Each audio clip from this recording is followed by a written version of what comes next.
चलते जहां पर गुमानपुरा गांव में छात्रों का अनोखा प्रदर्शन देखने को मिला है। सड़क की मांग को लेकर छात्र हाई टेंशन लाइन के निर्माणाधीन टावर पर चढ़ गए।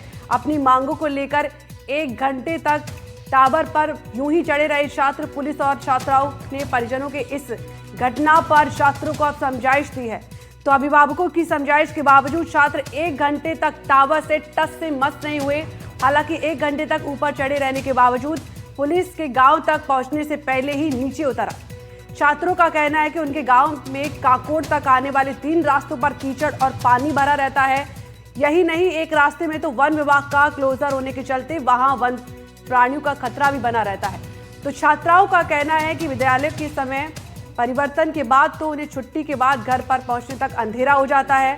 इसी के साथ गांव वाले भी इस बात कर रहे हैं। कई बार प्रशासन से गुहार के बाद भी गांव पर पक्की सड़क अब नहीं पहुंच पाई है। वहीं बच्चों ने 7 दिन से सड़क का निर्माण नहीं हुआ और अब आंदोलन की चेतावनी दी जा रही है छात्रों के द्वारा। तो टावर पर 1 घंटे तक चढ़े रहे छात्र अपनी मांगों को लेकर। हालांकि जब तक प्रशासन वहां पर पहुंचा तब तक वो नीचे उतर आए थे। इस तरह जो है मुश्किलें पेश आती है इस रास्ते पर, और मुख्य समस्या क्या है? मुख्य समस्या हमारी सड़क की है, रास्ते की है। मुख्य समस्या हमारी यही है, यही मांग है हमारी। हम बच्चों को स्कूल के लिए भेजते हैं, बच्चे रास्ते की परेशानी की वजह से स्कूल नहीं जाते। कभी कभी जाते हैं तो लेट हो जाते हैं तो सर इनको डांटते हैं तो हम को बोलते हैं हमने सर को डांटा। सर से बात करते हैं तो सर बोलते हैं हमेशा की टाइम पे भेजा करो। भेजते रास्ता बिल्कुल खराब हो रखा है, रास्ते से टाइम की वजह से, रास्ते की वजह से टाइम पे नहीं जा पाते। स्कूल में इनकी प्रेजेंट बिल्कुल कम होती है, शिक्षा नहीं ग्रहण कर पा रही है। जब बच्चे स्कूल नहीं जाते तो क्या कहते हैं बच्चे? और ये जो है ना बरसात के दिनों में कैसे हालात हो जाते हैं? बरसात के दिनों में तो सर ऐसी हालात हो जाते हैं कि यहाँ से 3-3 4-4 दिन तक आवागमन बिल्कुल बंदी हो जाती है एक तरह से। और ट्रैक्टरों से ट्रॉलियों से निकालना पड़ता है बच्चों को। बिल्कुल एक तरह से ये समझो का हमारा मतलब जीना ही आराम हो रहा है बिल्कुल। किसी की डिलीवरी हो जाए ना तो वो बस घर पे ही बच्चा बच्चिया तो मर जाएगा पेट में, और कोई समस्या नहीं है यहाँ। तो बस सुनता भी कोई नहीं है। कितनी बार एमएलए के पास जाके आ गए, सरपंच के पास जा लिए, मतलब लिखित में खूब दे लिया, लेकिन कोई सुनवाई नहीं हो रही हमारी। सुनवाई नहीं हो रही, सड़क आजादी के बाद तब तक नहीं है। हाँ। ऐसी सूरत में अब बच्चे स्कूल जाने से डरने लगे हैं। हाँ जी, बच्चे स्कूल जाने से डरते हैं। बच्चे ये झूठा ये लगाते हैं कि रास्ता बिल्कुल खराब हो रहा है, फिसल के गिर जाएंगे। पानी इतना आता है यहाँ पर कि आवागमन बिल्कुल बंद हो जाता है। कम से कम 3-3 फीट पानी आ जाता है बारिश के टाइम। बेटा किस तरह जो है ये रास्ता जो देख रहा हूँ मैं, इतना पानी भी बह रहा है, तो कितना खतरनाक है यहाँ पर निकलना। यहाँ पे निकलना बहुत खतरनाक है। यहाँ पे गिरने का डर रहता है, बहुत फिसलने का डर रहता है। यहाँ की मिट्टी फिसलन वाली है इसलिए। आपने पढ़ाई करी है? हाँ, कितनी मुश्किलें आई पढ़ाई के दौरान स्कूल जाने के लिए? गांव से स्कूल का रास्ता कितना खतरनाक है। बहुत ज्यादा खतरनाक है। कितना पानी बहता है, कैसे स्कूल जाए। और सर भी लड़ते हैं और घर का भी लड़ रहा है त्रिमोड़ी आवाज। टावर पे चढ़ने से समस्या हल हो जाएगी? आपको लगता है टावर पे चढ़ोगे तो सड़क बन जाएगी? टावर पे चढ़े थे? हाँ, हमारी कोई सुनवाई नहीं करता। यही कारण है कि बच्चों ने एक निर्णय लिया कि अब हमारी जब सुनवाई नहीं हो रही तो आखिर जाए तो कहाँ जाए।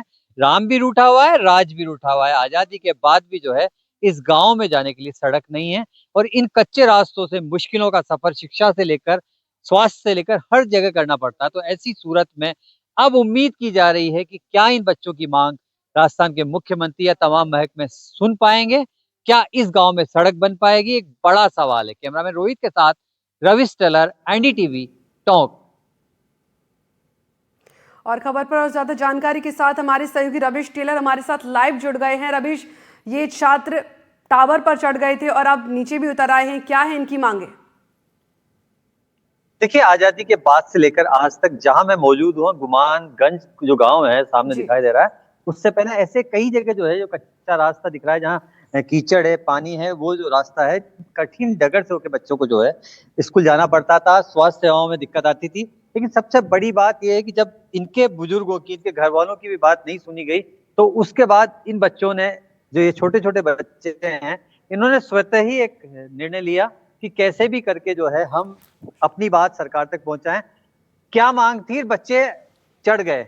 ये हमारी सड़क की मांग थी, रास्ते की मांग थी, और इस मांग को लेकर हमने कई बार जनप्रतिनिधियों को अवगत कराया, प्रशासन को अवगत करवाया, हमारी बात नहीं मानी गई, तो इन बच्चों में आक्रोश हुआ और बच्चों ने स्कूल आते समय इन्होंने अपने वो लिया, फैसला लिया कि हम टावर पर चढ़कर विरोध करेंगे, जोरदार विरोध किया इन्होंने। और हम गांव से आए, जो इनको समझाइश की, थानेदार जी साहब आए और मौके पर थानेदार जी साहब आए, उनकी समझाइश करके 7 दिन का टाइम देकर बच्चों को नीचे उतारा गया।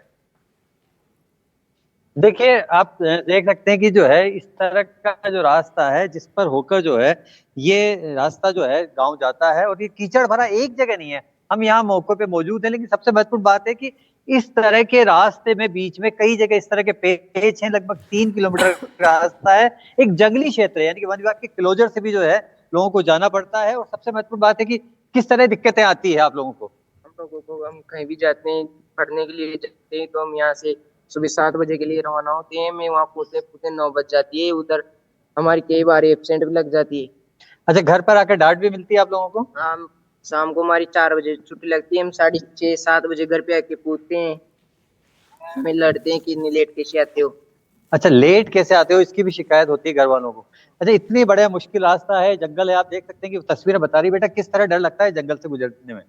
यहाँ से गुजरने में हमें बहुत डर लगता है। यहाँ पे कई जानवरों का भी डर है। शाम को हम बहुत लेट आके पहुँचते हैं और घर वाले भी डांटते हैं हमें। अच्छा, महिलाओं को भी दिक्कत होती है, घर वाले भी डांटते हैं। आप देख सकते हैं कि एक बच्ची की, जो बेटी की आवाज है, घर की डांट भी सुननी पड़ती है पढ़ने जाने के लिए। हाँ कि भाई लेट क्यों आए हो।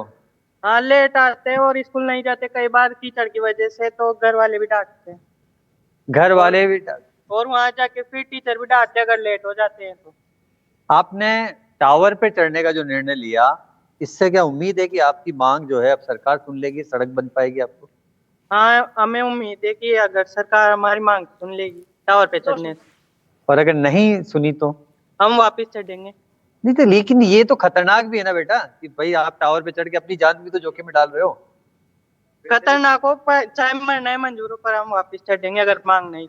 अच्छा, मरना ही मंजूर हो, लेकिन हम अपनी मांग के लिए जो चढ़ेंगे। आप देख सकते हैं महिलाएं भी मौजूद हैं, और किस तरह जो है महिलाएं जो है क्या सोचती है, कितनी दिक्कतें आती है डिलीवरी के टाइम पे या जब कोई बीमार हो जाता है तो। साधन न जाव डिलीवरी न बरसात आ गई तो खाड़ आ गयो, तो फिर उन्हें कैसे ले साधन चला वाला नो, कोई बीमार हो जाओ तो उन्हें कैसे काटा, ट्रैक्टर चला वाला हो तो काटे न, कोई रो तो करे डिलीवरी हो जाओ, बच्चा बच्ची न परेशानी आ जाओ, दुकान न परेशानी आ जाओ, तो मैं सारे हमारी कोई न छोड़ रहे, तो बच्चा बच्ची का टावर पसंद के थानेदार साहब। अच्छा, यही कहना है गांव वालों का कि हम जो है, हमारी कोई नहीं सुनवाई कर रहा, तो ऐसी सूरत में हमारे पास जो रास्ता बचता था वो बचता था कि हम जो है टावर पर चढ़कर अपनी बात को जो है सरकार के कानों तक पहुंचाने का काम कर सकें। बिल्कुल अभिष, आप सही कह रहे हैं। और इस पर अगर बच्चे स्कूल ही नहीं जा पाएंगे तो फिर किस तरीके से ये देश आगे बढ़ेगा, क्योंकि जब शिक्षा होगी तभी तो आगे की प्लान्स हो सकेंगे। ठीक है, तमाम जानकारी के लिए शुक्रिया।